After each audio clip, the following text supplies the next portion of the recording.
Hello മക്കളെ, welcome to India's first animated live tuition. Yes, അപ്പോൾ teacher എന്ന് വന്നിരിക്കുന്ന ഒരു വൺ ഷോട്ട് ആയിട്ടാണ്. ഓൾറെഡി നമ്മൾ പഠിച്ചു കഴിഞ്ഞാൽ ഡിസ്കസ് ചെയ്ത് കഴിഞ്ഞിട്ടുള്ള ഒരു സൂപ്പർ ആയിട്ടൊരു ചാപ്റ്റർ ഉണ്ട് അല്ലേ? ഏതാണത്? നമ്മുടെ 5th chapter, excretion to maintain homeostasis. So ഈ ചാപ്റ്റർ ഒരു മണിക്കൂറിൽ, ഒരു 1 അവറിൽ നമുക്ക് എങ്ങനെ സെറ്റ് ആക്കി പഠിച്ചു പോകാന്നാണ് ടീച്ചർ ഇന്ന് അത് പറയാൻ വേണ്ടിയിട്ടാണ് ടീച്ചർ ഇന്നോട് വന്നിരിക്കുന്നത്. ഓക്കെ, അപ്പൊ എന്റെ കൂടെ തന്നെ ഇരിക്കുക. ഒരു മണിക്കൂറിൽ നമുക്ക് ഈ ചാപ്റ്റർ സെറ്റ് ആക്കാം. ഇനി വരാൻ പോകുന്ന നമ്മുടെ ആനുവൽ എക്സാമിനൊക്കെ ഏറ്റവും കൂടുതൽ ചോദ്യങ്ങൾ ചോദിക്കുന്നത് ഇമ്പോർട്ടന്റ് ആയിട്ടുള്ള ഒരു ചാപ്റ്റർ ആണ് ഇത്. ഓക്കെ, അപ്പൊ ഭയങ്കര സിമ്പിൾ ചാപ്റ്റർ ആണ്. കോൺസെപ്റ്റുകളൊക്കെ ടീച്ചർ നന്നായി പറഞ്ഞുതരാം, ശ്രദ്ധിച്ചിരിക്കണം കേട്ടോ. Okay, yes. അപ്പൊ എന്താണ് എക്സ്ക്രീഷൻ എന്ന് പറഞ്ഞു കഴിഞ്ഞാൽ? വലിയൊരു ചാപ്റ്റർ ആണ്. അപ്പൊ എന്തായിരിക്കും എക്സ്ക്രീഷൻ എന്ന് പറഞ്ഞു കഴിഞ്ഞാൽ? നമ്മുടെ ബോഡിയിൽ ഒരുപാട് മെറ്റബോളിക് ആക്ടിവിറ്റീസ് നടക്കുന്നുണ്ട് അല്ലെ? നമ്മുടെ ഉപാപചയ പ്രവർത്തനങ്ങൾ എന്നൊക്കെ പറയുന്ന മെറ്റബോളിക് ആക്ടിവിറ്റീസ് ഒരുപാട് നടക്കുന്നുണ്ട്. സോ അതിന്റെ ഒക്കെ ഫലമായിട്ട് എന്തുണ്ടാവുന്നുണ്ട്? ഒരുപാട് ബൈ പ്രൊഡക്ട്സുകൾ ഫോം ചെയ്യുന്നുണ്ട്. ഈ ബൈ പ്രൊഡക്ട്സിൽ പലതും നമ്മുടെ ബോഡിക്ക് ഡാമേജ് ഉണ്ടാക്കുന്നതാണ്. സോ ഇമ്മീഡിയറ്റ് ആയിട്ട് തന്നെ നമ്മുടെ ബോഡിയിൽ നിന്ന് ഇവ എന്ത് ചെയ്യണം? റിമൂവ് ചെയ്യണം. സോ ആ റിമൂവ് ചെയ്യുന്ന അല്ലെങ്കിൽ നമ്മുടെ ബോഡിയിൽ നിന്ന് ഈ പ്രൊഡക്ട്സുകൾ, നമ്മുടെ ബോഡിക്ക് ഡാമേജ് ആക്കുന്ന അല്ലെങ്കിൽ ഡേഞ്ചറസ് ആക്കുന്ന ഈ പ്രൊഡക്ട്സുകളെ എലിമിനേറ്റ് ചെയ്യുന്ന പ്രോസസ്സിനെയാണ് നമ്മൾ എന്തെന്ന് പറയുന്നത്? എക്സ്ക്രീഷൻ എന്ന് പറയുന്നത്. ഓക്കെ, സോ നമ്മുടെ സെല്ലുകളിൽ വെച്ച് ഫോം ചെയ്യുന്ന ഈ എന്താ പറയുന്നത് വേസ്റ്റ്, എക്സ്ക്രീറ്ററി വേസ്റ്റ് എന്ന് പറയുന്ന പ്രോഡക്ട്സുകൾ ടിഷ്യൂ ഫ്ലൂയിഡ്സ് വഴി ബ്ലഡിൽ എത്തുകയും അവിടെ നിന്ന് നമ്മുടെ എക്സ്ക്രീറ്ററി ഓർഗൻസിലേക്ക് എത്തുകയും ചെയ്യുന്നു. സോ നമുക്ക് അറിയണ്ടേ ഏതൊക്കെയാണ് നമ്മുടെ എക്സ്ക്രീറ്ററി ഓർഗൻസ് എന്ന് അറിയണ്ടേ? യെസ്. അപ്പൊ ആദ്യം വരുന്നത് നമ്മുടെ സ്കിൻ ആണ്. നമുക്കറിയാം നമ്മുടെ ബോഡിയിലെ ഏറ്റവും ലാർജസ്റ്റ് ആയിട്ടുള്ള ഓർഗൻ ആണ് സ്കിൻ എന്ന് പറയുന്നത്. ഓരോന്നിനും നമുക്ക് ഡീറ്റെയിൽ ആയിട്ട് നോക്കാം. ഓക്കെ, സ്കിൻ ആണ് ആദ്യം പറയുന്നത്. സ്കിന്നിന്റെ ഫംഗ്ഷൻ എന്താ? സ്കിൻ എന്താണ് എലിമിനേറ്റ് ചെയ്ത് കളയുന്നത് നമ്മുടെ ബോഡിയിൽ നിന്ന്? എക്സ്പെൽസ് വാട്ടർ ആൻഡ് സോൾട്ട്. നമ്മുടെ ബോഡിയിൽ ഫോം ചെയ്യുന്ന എക്സസ് ആയിട്ട് വരുന്ന വാട്ടർ ആൻഡ് സോൾട്ട് എന്ന് പറയുന്നത് ഒരു പരിധി വരെ അല്ലെ ആവശ്യത്തിന് നമ്മുടെ ബോഡിക്ക് ആവശ്യമായിട്ടുള്ളത് തന്നെയാണ്. ബട്ട് അത് എക്സസ് ആയിട്ട് വരുന്ന വാട്ടറിനെയും സോൾട്ടിനെയും നമ്മുടെ ബോഡിയിൽ നിന്ന് എലിമിനേറ്റ് ചെയ്ത് കളയുന്നത് ആരാണ്? സ്കിൻ ആണ്. Okay, then liver. ലിവർ എന്താ ചെയ്യുന്നത്? യൂറിയനെ സിന്തസൈസ് ചെയ്യുന്നു. സോ എന്തിനാണ് യൂറിയനെ സിന്തസൈസ് ചെയ്യുന്നത്?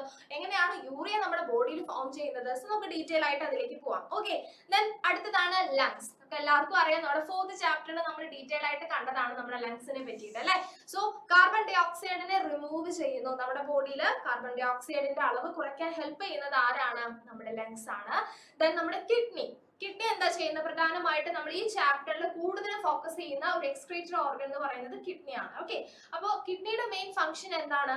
എക്സ്പെൽസ് യൂറിയ ആൻഡ് വാട്ടർ. യൂറിയനെയും വാട്ടറിനെയും പുറത്തേക്ക് എലിമിനേറ്റ് ചെയ്ത് കളയാന്നുള്ളതാണ് കിഡ്നിയുടെ പ്രധാനമായിട്ടുള്ളൊരു ഫംഗ്ഷൻ. ഓക്കെ, സോ ഇതൊക്കെയാണ് നമ്മുടെ എക്സ്ക്രീറ്ററി ഓർഗൻ. സോ ആദ്യമായിട്ട് നമുക്ക് ലിവർ തന്നെ നോക്കാം.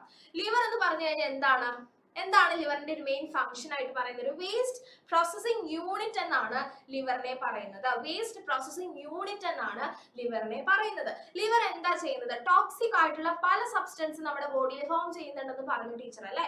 സോ ഈ ഫോം ചെയ്യുന്ന ടോക്സിക് സബ്സ്റ്റൻസുകളെല്ലാം തന്നെ ഹാംലെസ് ആയിട്ടുള്ള സബ്സ്റ്റൻസ് ആക്കി കൺവേർട്ട് ചെയ്യുന്നു. ഹാംലെസ് എന്ന് പറഞ്ഞു കഴിഞ്ഞാൽ അധികം ടോക്സിറ്റി ഇല്ലാത്ത, അധികം വിഷമില്ലാത്ത ഹാംലെസ് ആയിട്ടുള്ള സബ്സ്റ്റൻസ് ആക്കി മാറ്റുന്നു. അതിന് നമുക്കൊരു എക്സാമ്പിൾ കൂടെ പഠിക്കാനുണ്ട്. അതായത് കൺവേർഷൻ ഓഫ് അമോണിയ അല്ലെ? അമോണിയ എന്ന് പറഞ്ഞു കഴിഞ്ഞാൽ ഭയങ്കര ടോക്സിക് ആയിട്ടുള്ള സബ്സ്റ്റൻസ് ആണ്. നമ്മുടെ ബോഡിയിൽ ഫോം ചെയ്ത് കഴിഞ്ഞാൽ ഇമ്മീഡിയറ്റ് ആയിട്ട് തന്നെ ബോഡിയിൽ നിന്ന് റിമൂവ് ചെയ്ത് കളയേണ്ട ഒരു പ്രൊഡക്റ്റ് ആണ് അമോണിയ എന്ന് പറഞ്ഞു കഴിഞ്ഞാൽ. ആ അമോണിയനെ, അത് ടോക്സിക് ആണ്, ഈ അമോണിയനെ ടോക്സിക് അധികം അല്ലാത്ത അല്ലെങ്കിൽ ഹാംലെസ് ആയിട്ടുള്ള യൂറിയ ആക്കി കൺവേർട്ട് ചെയ്യുന്നത് ആരാണ്? നമ്മുടെ ലിവർ ആണ്. സോ അതുകൊണ്ട് തന്നെയാണ് ലിവറിനെ നമ്മൾ വേസ്റ്റ് പ്രോസസിംഗ് യൂണിറ്റ് എന്ന് പറയുന്നത്. സോ ആ ഒരു കൺവേർഷൻ എങ്ങനെയാണ് വരുന്നത് അത് നമുക്ക് പഠിക്കാനുണ്ട്. നമുക്കറിയാം പ്രോട്ടീൻസ് ഉണ്ടാക്കിയിട്ടുള്ളത് ഒരുപാട് അമിനോ ആസിഡ്സ് കൊണ്ടാണ്. അല്ലെ? പ്രോട്ടീൻസ് ഉണ്ടാക്കിയിട്ടുള്ളത് ഒരുപാട് അമിനോ ആസിഡ്സുകളെ ജോയിൻ ചെയ്യിപ്പിച്ചിട്ടാണ് നമുക്കറിയാം. സോ പ്രോട്ടീൻസിനെ ബ്രേക്ക് ഡൗൺ നടത്തി കഴിഞ്ഞാൽ അല്ലെങ്കിൽ പ്രോട്ടീൻസിനെ നമുക്ക് സെപ്പറേറ്റ് ചെയ്ത് കഴിഞ്ഞാൽ, വിഘടിപ്പിച്ച് കഴിഞ്ഞാൽ എന്താ നമുക്ക് കിട്ടുന്നത്? അമിനോ ആസിഡ്സ് തന്നെയാണ് കിട്ടുന്നത്. സോ അത് മാത്രമല്ല, അങ്ങനെ പ്രോട്ടീൻസിനെ ബ്രേക്ക് ഡൗൺ നടത്തുമ്പോൾ അമിനോ ആസിഡ്സ് മാത്രമല്ല അവിടെ ഉണ്ടാവുന്നത്, പകരം കൂടെ ആരുകൂടി ഉണ്ടാകുന്നുണ്ട്? ഒരുപാട് നൈട്രോജനസ് ബൈ പ്രൊഡക്ട്സുകൾ ഫോം ചെയ്യുന്നുണ്ട്. എസ്പെഷ്യലി ഫോക്കസ് ചെയ്യുന്നത് അമോണിയനെയാണ്. അതെങ്ങനെയാണ്? ഭയങ്കര ഡേഞ്ചറസ് ആണ്, ഭയങ്കര ടോക്സിക് ആണ്. ഇമ്മീഡിയറ്റ് ആയിട്ട് നമ്മുടെ ബോഡിയിൽ നിന്ന് അതിനെ റിമൂവ് ചെയ്ത് കളയേണ്ട ഒന്നുണ്ട്. സോ ഈ അമോണിയ എവിടെയാണ് ഫോം ചെയ്യുന്നത്? സെല്ലുകളിലാണ് അമോണിയ ഫോം ചെയ്യുന്നത്. സെല്ലുകളിൽ ഫോം ചെയ്തിട്ട് കാര്യമുണ്ടോ? ഉണ്ടോ? ഇല്ല. നമ്മുടെ എക്സ്ക്രീറ്ററി ഓർഗൻസിലേക്ക് അത് എത്തണം അല്ലെ? അതാണ് നേരത്തെ ടീച്ചർ ഒരു സ്മോൾ ആയിട്ടുള്ള ഫ്ലോ ചാർട്ട് കാണിച്ചു തന്നില്ലേ? അതാണ് കാണിക്കുന്നത് കേട്ടോ. സോ സെല്ലുകളിൽ ഫോം ചെയ്യുന്ന അമോണിയ നമ്മുടെ എന്താ പറയുന്നത് ടിഷ്യൂ ഫ്ലൂയിഡ് വഴി അതിൽ നിന്ന് ബ്ലഡ് വഴിയൊക്കെ നമ്മുടെ എക്സ്ക്രീറ്ററി ഓർഗൻ ആയിട്ടുള്ള ലിവറിലേക്ക് എത്തിച്ചേരുകയാണ്. ലിവറിലേക്ക് എത്തിക്കഴിഞ്ഞ പിന്നെ ലിവർ നോക്കിക്കോളും അല്ലെ? ലിവർ എന്താ ചെയ്യുന്നത്? ഈ വരുന്ന അമോണിയ കാർബൺ ഡയോക്സൈഡും വാട്ടറും ഒക്കെ ആയിട്ട് കമ്പൈൻ ചെയ്തുകൊണ്ട് with the help of enzymes presence ഉണ്ടായിരിക്കും എന്തായിട്ട് കൺവേർട്ട് ആവാണ്? യൂറിയ ആയിട്ട് കൺവേർട്ട് ആവാണ്. ഈ യൂറിയ എന്ന് പറയുന്നത് നമ്മൾ അമോണിയനെ വെച്ച് കമ്പയർ ചെയ്യുമ്പോൾ ലെസ് ടോക്സിക് ആണ്, ഹാംലെസ് ആയിട്ടാണ് കൺസിഡർ ചെയ്യുന്നത്. ഓക്കെ, സോ ഏറ്റവും വലിയ ഇമ്പോർട്ടന്റ് ആയിട്ടൊരു ഫീച്ചർ ചെയ്യുന്ന ഒരു പ്രോസസ്സ് ചെയ്യുന്ന ഒരാളാണ് ലിവർ എന്ന് പറയുന്നത്. അതുകൊണ്ട് തന്നെയാണ് നമ്മൾ അതിനെ വേസ്റ്റ് പ്രോസസ്സിംഗ് യൂണിറ്റ് എന്ന് പറയുന്നത്. സോ അവിടെ നിങ്ങൾക്ക് ആ ജസ്റ്റ് ഒരു സിമ്പിൾ ആയിട്ടുള്ള ഒരു ഫ്ലോ ചാർട്ട് നിങ്ങൾക്ക് അവിടെ പഠിക്കാനുണ്ട്. ഇതാണ് ആ ഫ്ലോ ചാർട്ട്, ഇത് പഠിക്കണം. ഓക്കെ, എന്താണ് ലിവർ ചെയ്യുന്ന ഒരു ഫംഗ്ഷൻ എന്താണെന്നുള്ളത് കറക്റ്റ് ആയിട്ട് നമുക്ക് അറിഞ്ഞിരിക്കണം കേട്ടോ. അമോണിയ കാർബൺ ഡൈ ഓക്സൈഡും വാട്ടറുമായിട്ട് റിയാക്ട് ചെയ്യുന്ന with the help of enzymes and എന്തായിട്ടാണ് കൺവേർട്ട് ആവുന്നത്? യൂറിയ ആയിട്ട്, ലെസ് ടോക്സിക് ആയിട്ടുള്ള യൂറിയ ആയിട്ട് കൺവേർട്ട് ചെയ്യുന്നു. സോ ഈ ഒരു ഫ്ലോ ചാർട്ട് അറിഞ്ഞിരിക്കണം. ഓക്കെ, പിന്നെ നമ്മൾ ലിവറിന്റെ കുറച്ച് കാര്യങ്ങളൊക്കെ പറയുന്നുണ്ടെങ്കിൽ അമോണിയ നമ്മുടെ ബോഡിയിലെ കോൺസെൻട്രേഷൻ കൂടി കഴിഞ്ഞാൽ എന്തൊക്കെ ഇഷ്യൂസ് ആണ് ഉണ്ടാവുന്നത് ജസ്റ്റ് നിങ്ങൾക്ക് അറിവിന് വേണ്ടി ടീച്ചർ പറയാണ്. നമ്മുടെ ഐസും നോസും ത്രോട്ടും എല്ലാം ബേണിംഗ് സെൻസേഷൻ പോലെ നമുക്ക് ഫീൽ ചെയ്യും അല്ലെ? നമ്മുടെ ബോഡി നോർമൽ ആയിട്ട് ഇംബാലൻസ്ഡ് ആവാനായിട്ട് തുടങ്ങും, ഒരു ബേണിംഗ് സെൻസേഷൻ ഉണ്ടായിരിക്കും, നമുക്ക് കാഴ്ചക്കുറവുണ്ടാവും. അങ്ങനെ പല പല ഇഷ്യൂസും അമോണിയ നമ്മുടെ ബോഡിയിൽ ഇരിക്കുവാണെങ്കിൽ നമുക്ക് ഉണ്ടാവും. അതുകൊണ്ടാണ് ഏറ്റവും പെട്ടെന്ന് തന്നെ അതിനെ നമ്മുടെ ബോഡിയിൽ നിന്ന് കളയണം, റിമൂവ് ചെയ്യണം എന്ന് പറയും. സോ അതിനുവേണ്ടി ഹെൽപ്പ് ചെയ്യുന്ന ആരാണ്? ലിവർ ആണ് ഹെൽപ്പ് ചെയ്യുന്നത്. അമോണിയനെ യൂറിയ ആക്കി കൺവേർട്ട് ചെയ്യുന്നു. സോ ഇനി മറന്നു പോകരുത് കേട്ടോ. അത് മാത്രമല്ല ലിവറിന്റെ മറ്റു കുറച്ച് ഇമ്പോർട്ടന്റ് ഫീച്ചേഴ്സ് കൂടെ അവിടെ പറഞ്ഞു പോകുന്നുണ്ട്. ലിവറിന് എന്ത് ചെയ്യാനുള്ള കഴിവുണ്ട്? വീണ്ടും റീജനറേറ്റ് ചെയ്യാനുള്ള കഴിവുണ്ട്. എന്ന് പറഞ്ഞാൽ എന്താ? നശിച്ചു പോയി കഴിഞ്ഞാലും ലിവറിലെ സെല്ലുകള് നമ്മൾ ഇതുപോലെ ഫാസ്റ്റ് ഫുഡ് അല്ലെ, അതുപോലെ നമ്മൾ ആൽക്കഹോൾ കൺസപ്ഷൻ അതൊക്കെ ഭയങ്കര അധികമായിട്ടുണ്ടെങ്കിൽ ലിവറിനെയാണ് അത് കൂടുതൽ ബാധിക്കുക. നിങ്ങൾ ലിവർ സിറോസിസ് എന്നൊക്കെ കേട്ടിട്ടുണ്ടാവും അല്ലെ? ലിവറിനെയാണ് ഏറ്റവും കൂടുതൽ അത് എഫക്ട് ചെയ്യുന്നത്. ഈ ലിവറിനെ എഫക്ട് ചെയ്തിട്ട് ആ ലിവറിലുള്ള സെല്ലുകളൊക്കെ നശിച്ചു പോവുകയും അതെല്ലാം ഡീജനറേറ്റ് ചെയ്ത് പോവുകയും ചെയ്യുന്നു. പക്ഷെ ലിവറിന്റെ ഒരു കപ്പാസിറ്റി ഉള്ളത് എന്താണെന്ന് വെച്ച് കഴിഞ്ഞാൽ ഈ നശിച്ചു പോയ സെല്ലുകൾക്ക് പകരം എഗെയിൻ സെല്ലുകളെ ഉണ്ടാക്കിയെടുക്കാൻ, എഗെയിൻ വളരാൻ, എഗെയിൻ അവിടെ എന്ത് ചെയ്യാനുള്ള കഴിവുണ്ട്? റീജനറേറ്റ് ചെയ്യാനുള്ള കഴിവ് ആർക്കുണ്ട്? ലിവറിനുണ്ട്. എന്ന് കരുതി എപ്പോഴും ഇതുപോലെ സെല്ലുകൾ വീണ്ടും റീജനറേറ്റ് ചെയ്തുകൊണ്ടിരിക്കും നിങ്ങൾക്ക് തോന്നുന്നുണ്ടോ? ഇല്ല, ഒരു ലിമിറ്റ് ഉണ്ട് അല്ലെ? ഒരു ലിമിറ്റ് ഉണ്ട്. ആ ലിമിറ്റ് കഴിഞ്ഞാൽ ലിവറിന്റെ സെല്ലുകൾ ഒരിക്കലും റീജനറേറ്റ് ചെയ്ത് വരുന്നില്ല. അത് കംപ്ലീറ്റ് ആയിട്ടുള്ള ഒരു എന്താ പറയാ നമ്മൾ ഡെത്തിലേക്ക് തന്നെ അത് പിന്നീട് നയിക്കുകയാണ് ചെയ്യുക. ഓക്കെ, അപ്പൊ ഒരു ലിമിറ്റ് വരെ റീജനറേറ്റ് ചെയ്ത് വരാനുള്ള ഒരു കഴിവ് നമ്മുടെ ലിവർ സെൽസിന് ഉണ്ട്. ഓക്കെ, സോ ആ ഇമ്പോർട്ടന്റ് കാര്യം കൂടെ അവിടെ മെൻഷൻ ചെയ്ത് പോകുന്നുണ്ട്. ദെൻ നമ്മുടെ അടുത്ത എക്സ്ക്രീറ്റഡ് ഓർഗൻ ആയിട്ടുള്ള സ്വെറ്റ് ഗ്ലാൻസിനെ പറ്റിയിട്ടാണ് പിന്നീട് പറയുന്നത്. ഓക്കെ, സ്വെറ്റ് എല്ലാവർക്കും അറിയാം, നമ്മുടെ ബോഡിയിൽ ഫോം ചെയ്യുന്നതാണ്. നമ്മൾ അറിഞ്ഞോ അറിയാതെയോ നമ്മുടെ ബോഡിയിൽ ഉണ്ടാവുന്നതാണ് സ്വെറ്റ് എന്ന് പറയുന്നത് അല്ലെ? യെസ്. അപ്പോ നമ്മുടെ ബോഡിയിൽ നേരത്തെ ടീച്ചർ പറഞ്ഞു, ക്ലാസ് സ്റ്റാർട്ട് ചെയ്ത സമയത്ത് പറഞ്ഞ പോലെ തന്നെ നമ്മുടെ ബോഡിയിൽ ഏറ്റവും ലാർജസ്റ്റ് ആയിട്ടുള്ള ഓർഗൻ എന്ന് പറയുന്നത് നമ്മുടെ എന്താണ്? സ്കിന്നാണ്. നിങ്ങൾ നോക്കിക്കേ, നമ്മുടെ ബോഡി മൊത്തം വ്യാപിച്ച് ഇങ്ങനെ സ്പ്രെഡ് ചെയ്ത് കിടക്കുന്ന ഒരേ ഒരു കാര്യമുള്ളൂ, അതെന്താണ്? സ്കിന്നാണ് അല്ലെ? സോ ഈ സ്കിന്നിന്റെ അടിയിലായിട്ട് എന്ത് കാണുന്നുണ്ട്? നമ്മുടെ ഈ സ്കിന്നിന്റെ സർഫസ് ആണ് നമ്മൾ കാണുന്നത് അല്ലെ? അതിന് താഴെയായിട്ട് എന്തുണ്ട്? സ്വെറ്റ് ഗ്ലാൻസ് ഉണ്ട് അല്ലെ? നമ്മുടെ സ്വേദ ഗ്രന്ഥികൾ എന്നൊക്കെ പറയുന്ന പോലെയാണ് സ്വെറ്റ് ഗ്ലാൻസ് പ്രസന്റ് ആണ്. സ്വെറ്റ് ഗ്ലാൻസ് രണ്ടും ഒന്ന് തന്നെയാണ് കേട്ടോ. സോ ഈ സ്വെറ്റ് ഗ്ലാൻസിന്റെ പ്രത്യേകത എന്താ? അതിന് ചുറ്റും കവർ ചെയ്തുകൊണ്ട് ബ്ലഡ് കാപ്പിലറീസ് ഉണ്ട്. നിങ്ങൾക്ക് ഈ ഡയഗ്രത്തിൽ തന്നെ കാണാൻ പറ്റും, കവർ ചെയ്തുകൊണ്ട് ബ്ലഡ് കാപ്പിലറീസ് പ്രസന്റ് ആണ്. ഓക്കെ, അപ്പൊ ഈ ബ്ലഡ് കാപ്പിലറീസിലൂടെ ബ്ലഡ് ഒഴുകുന്ന സമയത്ത് സോൾട്ടും വാട്ടറും മാത്രം, എല്ലാം പറയുന്നില്ല, സോൾട്ടും വാട്ടറും മാത്രം നമ്മുടെ സ്വെറ്റ് ഗ്ലാൻസിലേക്ക് എൻറ്റർ ചെയ്യാണ്. കാരണം എന്താ? സ്വെറ്റ് ഗ്ലാൻസിന് ചുറ്റുമാണ് ആരുള്ളത്? നമ്മുടെ ബ്ലഡ് കാപ്പിലറീസ് ഉള്ളത്. ആ ബ്ലഡ് കാപ്പിലറീസിലൂടെയാണ് ബ്ലഡ് ഒഴുകുന്നത്. ആ ഒഴുകുന്ന കൂട്ടത്തില് അതിനകത്തുനിന്ന് വരുന്ന സോൾട്ടും വാട്ടറും നമ്മുടെ സ്വെറ്റ് ഗ്ലാൻസിലേക്ക് തന്നെ എന്ത് ചെയ്യാണ്? എൻറ്റർ ചെയ്യാണ്. ഈ എൻറ്റർ ചെയ്യുന്ന സോൾട്ടും വാട്ടറുമാണ് നമ്മുടെ ബോഡി സർഫസില് സ്വെറ്റ് ഡ്രോപ്സ് ആയിട്ട് അപ്പിയർ ചെയ്യുന്നത്. ഓക്കെ, ഇനി എന്തിനാണ് സ്വെറ്റിംഗ്? നമുക്ക് ആർക്കും ഇഷ്ടമില്ല, അധികം ആർക്കും ഇഷ്ടപ്പെടുന്ന ഒരു കാര്യമല്ല സ്വെറ്റിംഗ് എന്ന് പറഞ്ഞു കഴിഞ്ഞാൽ. ബട്ട് അത് എന്താ പറയുക, നെസസിറ്റി ആണ് നമ്മുടെ ബോഡിയിൽ. എന്താണ് സ്വെറ്റിംഗ്? എന്തിനാണ് ആക്ച്വലി നടത്തുന്നത്? നമ്മുടെ ബോഡി ടെമ്പറേച്ചർ റെഗുലേറ്റ് ചെയ്യാൻ ഇമ്പോർട്ടന്റ് ആണ് കേട്ടോ. എന്തിനാണ് സ്വെറ്റിംഗ്? അല്ലെങ്കിൽ സ്വെറ്റ് ഗ്ലാൻസ് കൊണ്ട് എന്ത് ഇമ്പോർട്ടൻസ് ആണ് ഉള്ളത് എന്ന് പറഞ്ഞ് നമുക്ക് പറയാൻ അറിയണം. നമ്മുടെ ബോഡി ടെമ്പറേച്ചർ റെഗുലേറ്റ് ചെയ്യാൻ വേണ്ടിയിട്ടാണ് സ്വെറ്റ് ഗ്ലാൻസ് ഉള്ളതും നമ്മൾ സ്വെറ്റിംഗ് നടത്തുന്നത്. Okay, so formation of sweat വളരെ ഇമ്പോർട്ടന്റ് ആണ്. ഭയങ്കര സിമ്പിൾ കൂടെയാണ്, നമുക്ക് ഈസി ആയിട്ട് നോക്കി പോവാം. ഓക്കെ, മെമ്മറിയിൽ വെക്കണം കേട്ടോ. ദെൻ കമ്പോണൻസ് ഓഫ് സ്വെറ്റ് പറയുന്നുണ്ട്. Water, ammonia, urea, salt and sugar.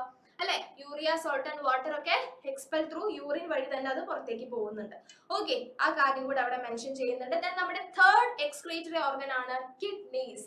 Lungs already നമ്മൾ ലാസ്റ്റ് ചാപ്റ്ററിൽ ഡിസ്കസ് ചെയ്തത് കൊണ്ട് ഈ ചാപ്റ്ററിൽ വീണ്ടും അത് അഗെയിൻ മെൻഷൻ ചെയ്യുന്നില്ല കേട്ടോ. ജസ്റ്റ് ലങ്സിന്റെ ഫംഗ്ഷൻ മാത്രമേ നമ്മൾ ആദ്യം പറഞ്ഞു വെക്കുന്നുള്ളൂ. ഡീറ്റെയിൽ ആയിട്ട് നമ്മൾ ഈ ചാപ്റ്ററിൽ പറയുന്നില്ല. ബിക്കോസ് ലാസ്റ്റ് ചാപ്റ്റർ കംപ്ലീറ്റ് ലങ്സിനെ പറ്റിയിട്ടായിരുന്നു അല്ലെ? ബ്രീത്തിങ് ഫോർ എനർജി നമ്മുടെ ലങ്സിനെ പറ്റിയിട്ടാണ് ഡിസ്കസ് ചെയ്തത്. സോ ഇവിടെ കിഡ്നി കൂടിയാണ് നമ്മൾ ലാസ്റ്റ് പറയുന്നത്, നമ്മുടെ എക്സ്ക്രീറ്ററി ഓർഗൻ.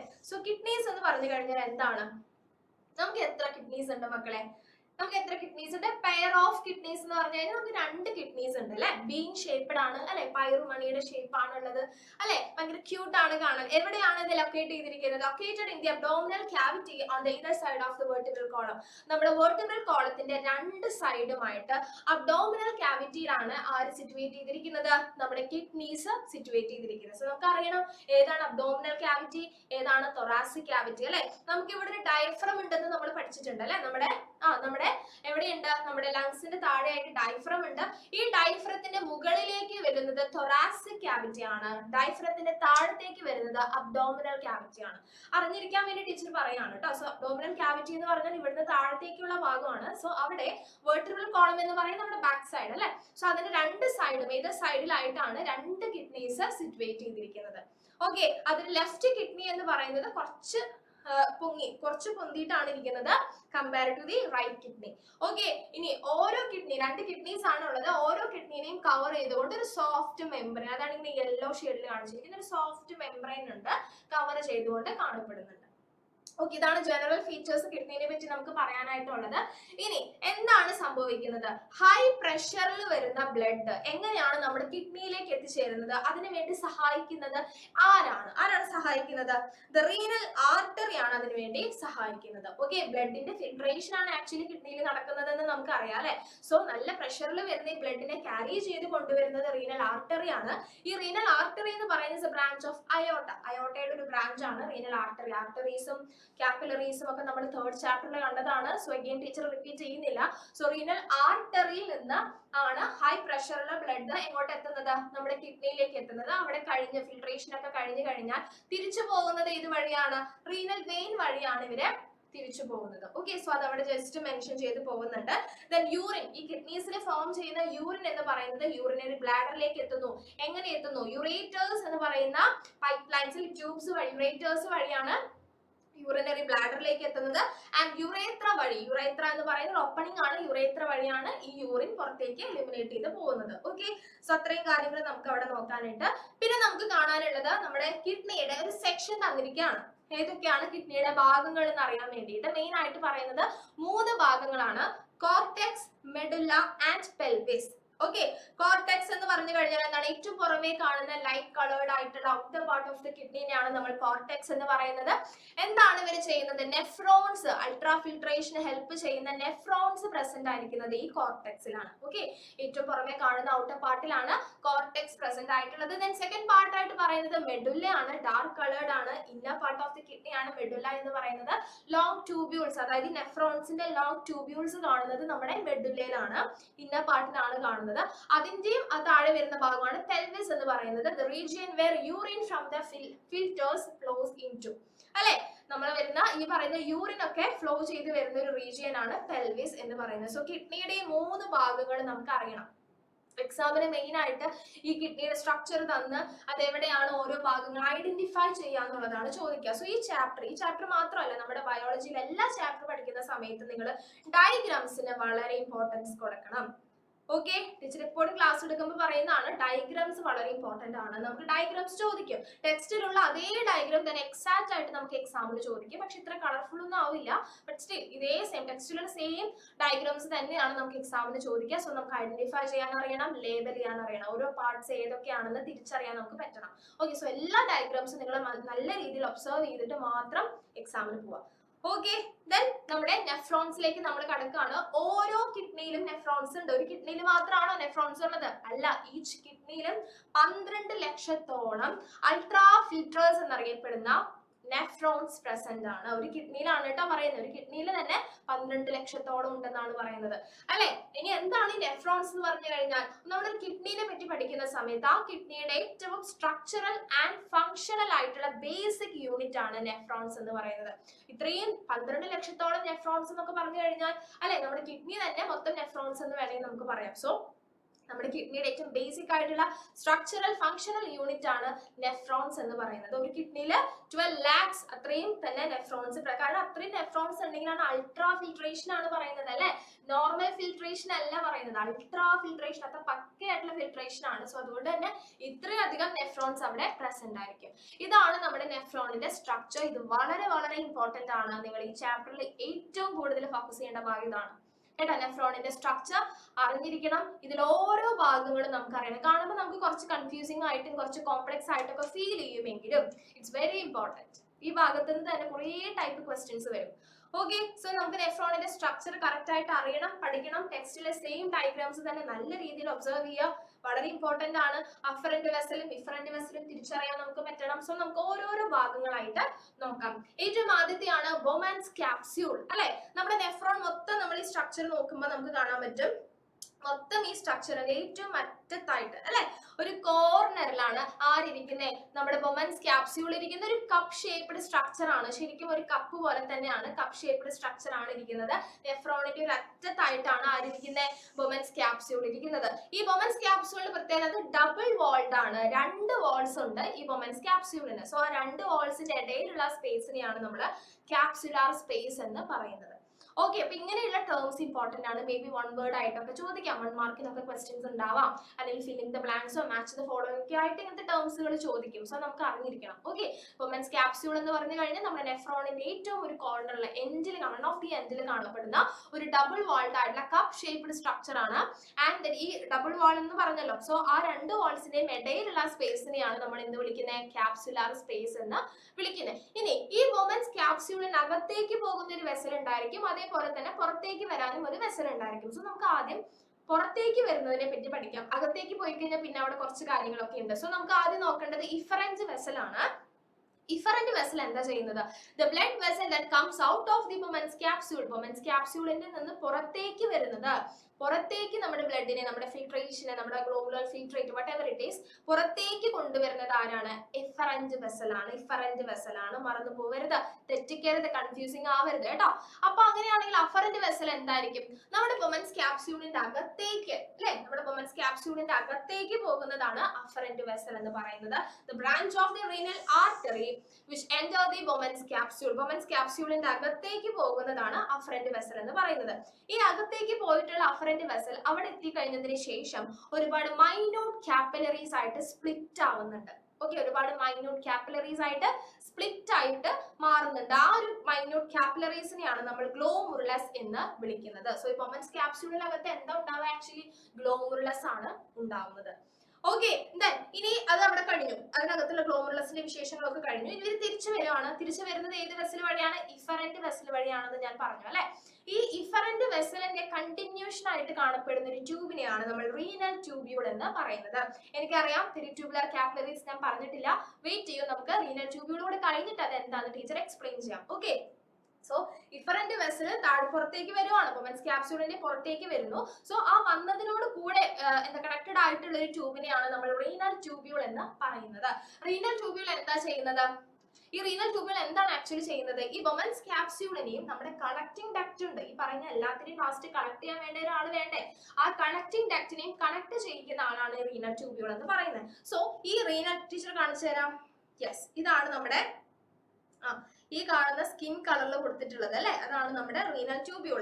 ഈ റീനൽ ട്യൂബ്യൂളിനെ ഇവിടെ നിന്ന് കളക്ട് ചെയ്ത് ഇതായി വരുന്ന ആളാണ് നമ്മുടെ റീനൽ ട്യൂബ്യൂൾ എന്ന് പറയുന്നത്. ഇതാണ് നമ്മുടെ കളക്റ്റിംഗ് ഡക്റ്റ് എന്നറിയപ്പെടുന്നത്. ഈ റീനൽ ട്യൂബ്യൂളിന്റെ ചുറ്റും നിങ്ങൾക്ക് കുറെ വെസൽസ് കാണാൻ പറ്റുന്നുണ്ടല്ലോ അല്ലെ, കുറെ കാപ്പിലറീസ് ഇങ്ങനെ കവർ ചെയ്തുകൊണ്ട് തന്നെ കാണാൻ പറ്റുന്നുണ്ടല്ലോ. ഇതിനകത്ത് നമ്മുടെ റീനൽ ട്യൂബ്യൂളിന്റെ ഉള്ളിൽ കവർ ചെയ്തിട്ട് ഒരുപാട് കാപ്പിലറീസ് ഇങ്ങനെ അതിനെ കവർ ചെയ്ത് കണ്ട, റെഡ് ആൻഡ് ബ്ലൂ കളറിൽ ഇങ്ങനെ കവർ ചെയ്ത് കാണപ്പെടുന്നില്ലേ, അതിനെയാണ് ആക്ച്വലി നമ്മൾ എന്തെന്ന് പറയുന്നത് മക്കളെ, എന്തെന്ന് പറയുന്നത്, പെരിട്യൂബുലാർ കാപ്പിലറീസ് എന്ന് പറയുന്നത്. പെരിട്യൂബുലാർ കാപ്പിലറീസ് എന്ന് പറയുന്നത്. ഓക്കെ, മറന്നു പോകരുത്. അതാണ് പെരിട്യൂബുലാർ കാപ്പിലറീസ്. അതുകൊണ്ടാണ് ടീച്ചർ റീനൽ ട്യൂബ്യൂൾ പറഞ്ഞതിന് ശേഷം പെരിട്യൂബുലാർ കാപ്പിലറീസ് പറയാന്ന് പറഞ്ഞത്. അപ്പൊ കുറച്ചുകൂടി ഈസി ആയിരിക്കും. റീനൽ ട്യൂബ്യൂൾ നമ്മുടെ കളക്ടിംഗ് ഡക്റ്റിനെയും ബൊമൻസ് ക്യാപ്സ്യൂളിനെയും കണക്ട് ചെയ്യിക്കുന്ന ഒരു ട്യൂബ്യൂൾ ആണ്. അതിന് ചുറ്റും കവർ ചെയ്ത് കാണപ്പെടുന്നതാണ് പെരിട്യൂബുലാർ കാപ്പിലറീസ്. വെറുതെ ആണോ പെരിട്യൂബുലാർ കാപ്പിലറീസ് അവിടെ ഇരിക്കുന്നത്? അബ്സോർപ്ഷൻ ഉണ്ട്. അതിലേക്ക് ടീച്ചർ വരാം. വർക്കിംഗിലേക്ക് വരുമ്പോൾ നിങ്ങൾക്ക് അത് മനസ്സിലാവും. ഇതെല്ലാത്തിനും ഓരോന്നിനും പ്രത്യേകം ഫങ്ഷൻസ് ഉണ്ട്. And finally collecting duct. Collecting duct എന്താ ചെയ്യുന്നത്? The part where renal tubule enter. Renal tubule enter ചെയ്യുന്നത് ഈ കളക്ടിംഗ് ഡക്റ്റിലേക്കാണ്.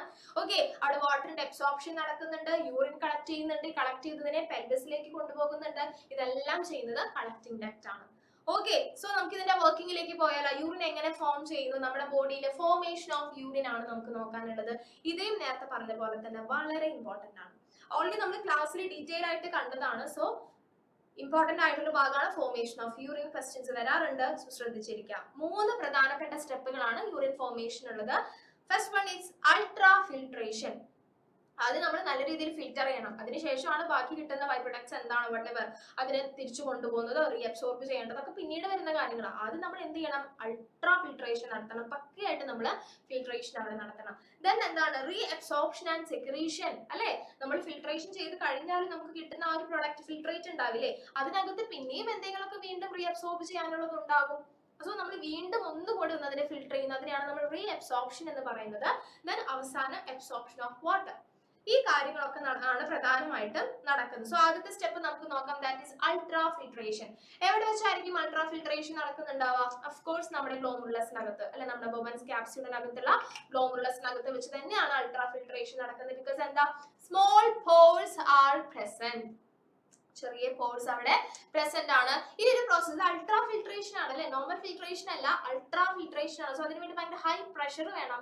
ആ ഹൈ പ്രഷർ എങ്ങനെ ഫോം ചെയ്യുന്നതെന്ന് വെച്ച് കഴിഞ്ഞാൽ അവിടെ ഒരു ഡയാമീറ്റർ ഡിഫറൻസിന്റെ കാര്യം പറയുന്നുണ്ട്. അതായത് ഈ ഗ്ലോമുറുലസിനകത്തേക്ക് എൻ്റർ ചെയ്യുന്ന 2 ആൾക്കാരുണ്ടല്ലോ, എൻ്റർ ചെയ്യുകയും പുറത്തേക്ക് വരികയും ചെയ്യുന്ന 2 ആൾക്കാരുണ്ട്, അല്ലെ, അഫറന്റ് വെസലും ഇഫറന്റ് വെസലും. ഇവിടെ നിങ്ങൾക്ക് ശ്രദ്ധിച്ചാൽ കാണാൻ പറ്റും അഫറന്റ് വെസലിന്റെ ഒരു വ്യാസം, ഡയാമീറ്റർ എന്ന് പറയുന്നതും ഇഫറന്റ് വെസലിന്റെ ഒരു ഡയാമീറ്റർ, വ്യാസം എന്ന് പറയുന്നത് ഡിഫറെന്റ് ആണ്, അല്ലെ. അഫറന്റ് വെസലിനാണ് കുറച്ചും കൂടെ ഒരു ഇന്നർ ഡയാമീറ്റർ കൂടുതലുള്ളത്, അല്ലെ, ഇഫറന്റ് വെസലിന് കുറച്ചാണുള്ളത്. സോ ഈ ഒരു ഡയാമീറ്റർ ഡിഫറൻസ് കൊണ്ട് തന്നെ ഈ ബൊമൻസ് ക്യാപ്സ്യൂളിനകത്ത് ഭയങ്കര പ്രഷർ ആയിരിക്കും. High pressure. ഈ ഹൈ പ്രഷറിൽ നിന്നുകൊണ്ടാണ് ഇതിനകത്ത് അൾട്രാ ഫിൽട്രേഷൻ നടക്കുന്നത്. ഓക്കെ, എങ്ങനെയാണ് അൾട്രാ ഫിൽട്രേഷൻ നടക്കുന്നതെന്ന് മനസ്സിലായോ? ഈ ഒരു ഹൈ പ്രഷർ അവിടെ നിലനിൽക്കുവാണ്. ബിക്കോസ് ഡയാമീറ്റർ ഡിഫറൻസ് ആണ്. അതുകൊണ്ട് തന്നെ ആ ഒരു ഹൈ പ്രഷറിൽ നിന്നുകൊണ്ടാണ് അവിടെ അൾട്രാ ഫിൽട്രേഷൻ അവിടെ പോസിബിൾ ആവുന്നത്. ഓക്കെ, ദെൻ ഈ ഗ്ലോമുലാർ ഫിൽട്രേറ്റ് ആണ് നമുക്ക് കിട്ടുന്നത്. After the filtration, after the ultra filtration we get the glomerular filtrate, അല്ലെ. അതിന് നമ്മൾ ക്യാപ്സുലാർ സ്പേസിലാണ് സ്റ്റോർ ചെയ്യുന്നത്. ഓക്കെ, ഫിൽട്രേഷൻ കഴിഞ്ഞു നമുക്ക് കിട്ടി ഫിൽട്രേറ്റ് കിട്ടിയ ഫിൽട്രേറ്റ് നമ്മൾ ഗ്ലോമുലാർ ഫിൽട്രേറ്റ് എന്നാണ് പറയുന്നത്. അതിന് നമ്മൾ ക്യാപ്സുലാർ സ്പേസ് ഉണ്ട്, നമ്മൾ പഠിച്ചു, അല്ലെ. ഡബിൾ മെംബ്രെയിൻ, ഡബിൾ വാൾഡ് ആയതുകൊണ്ട് തന്നെ 2 വാൾസിന്റെ ഇടയിലുള്ള സ്പേസിനെയാണ് നമ്മൾ ക്യാപ്സുലാർ സ്പേസ് എന്ന് പറയുന്നത്. അതിനകത്താണ് സ്റ്റോർ ചെയ്യുന്നത് ഈ ഗ്ലോമുലാർ ഫിൽട്രേറ്റിനെ.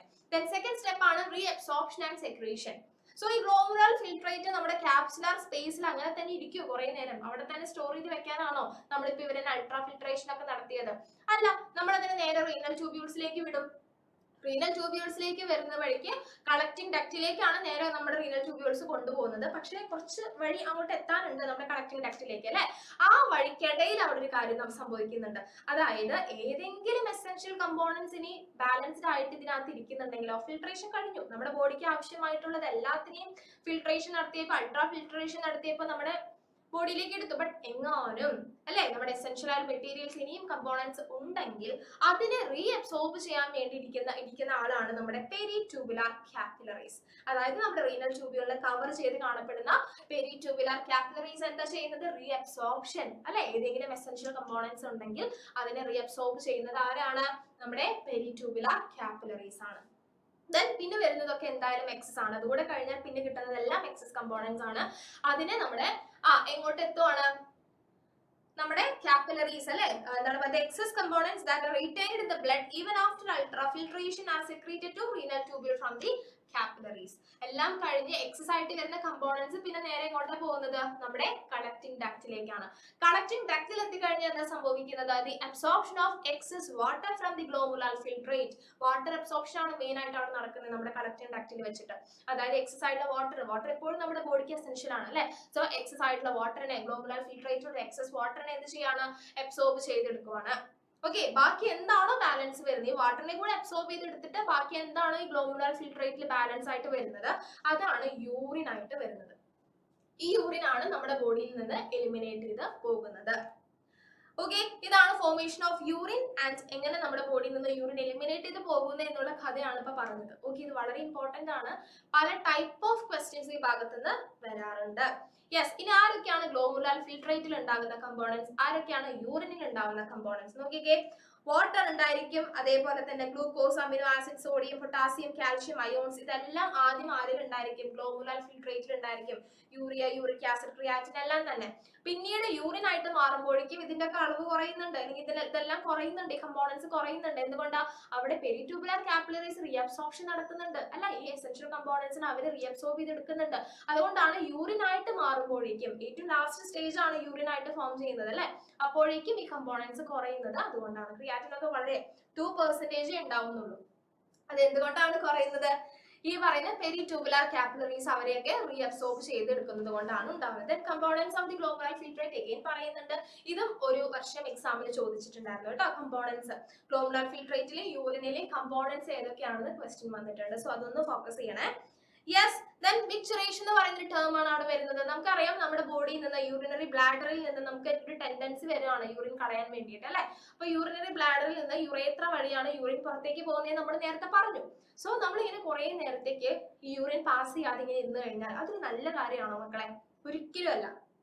കാരണം നമ്മൾ യൂറിൻ പാസ് ചെയ്യുന്ന സമയത്ത് നമ്മുടെ യൂറിനറി ട്രാക്ട് ഉണ്ട് അല്ലെ, ആ യൂറിൻ പോകുന്ന ഒരു വഴി, ഒരു പാത അല്ലെ, ആ യൂറിനറി ട്രാക്റ്റിലുള്ള എല്ലാ ബാക്ടീരിയാസിനെയും വാഷ് ഔട്ട് ചെയ്തുകൊണ്ടാണ് നമ്മുടെ യൂറിൻ പുറത്തേക്ക് പോകുന്നത് അല്ലെ. സോ നമ്മൾ കുറെ അങ്ങനെയാണ് ആക്ച്വലി സംഭവിക്കുന്നത്. അപ്പൊ നമ്മൾ കുറെ നേരത്തേക്ക് യൂറിൻ പാസ് ചെയ്യാതിരുന്ന എന്താ സംഭവിക്കുക? ഈ യൂറിനറി ട്രാക്റ്റിലുള്ള ബാക്ടീരിയസ് പെരുകാൻ തുടങ്ങും. അത് പോണെങ്കിൽ യൂറിൻ പോകണം, യൂറിൻ പോയാലാണ് അതിനോടൊപ്പം അത് പുറത്തേക്ക് പോകുന്നത്. പക്ഷെ നമ്മൾ യൂറിനേഷൻ നടത്തിയില്ല എന്നുണ്ടെങ്കിൽ ഈ ബാക്ടീരിയാസ് ആ യൂറിനറി ട്രാക്റ്റിൽ പെരുകാനായിട്ട് തുടങ്ങും. അത് പല തരത്തിലുള്ള ഇൻഫെക്ഷൻസിലേക്ക് വഴിവെക്കും. കൂടുതലും കമ്പാരിറ്റീവ്ലി ഫീമെയിൽസിലാണ് കൂടുതലും കാണുന്നത് ഇൻഫെക്ഷൻസ് എഫക്ട് ചെയ്യുന്നത് പെട്ടെന്ന്. മെയിൽസിലുണ്ട് യൂറിനറി ഇൻഫെക്ഷൻ ഒക്കെ, അവിടെ പെട്ടെന്ന് അത് എഫക്ട് ചെയ്യുന്നത് ഫീമെയിൽസിനാണ്. സോ നമ്മൾ എന്ത് ചെയ്യണം മക്കളെ? കറക്റ്റ് സമയത്ത് തന്നെ യൂറിനേഷൻ ഒക്കെ നടത്താം. നമ്മൾ പുറത്തൊക്കെ പോയി കഴിഞ്ഞാൽ വീട്ടിൽ പോയിട്ടേ ഞാൻ യൂറിനേറ്റ് ചെയ്യുന്നൊക്കെ പറഞ്ഞിരിക്കുന്ന ആൾക്കാരുണ്ടെന്ന് എനിക്ക് അറിയാം. സോ അതൊന്ന് മാറ്റി സേഫ് ആയിട്ട് യൂറിനേഷൻ ഒക്കെ കറക്റ്റ് ആയിട്ട് നടത്താം. സോ ആ ഒരു പ്രോസസ്സ്, ആ യൂറിനേഷൻ നടത്തുന്ന ആ ഒരു പ്രോസസ്സിനെയാണ് നമ്മൾ ആക്ച്വലി മിക്ചറേഷൻ എന്ന് പറയുന്നത്.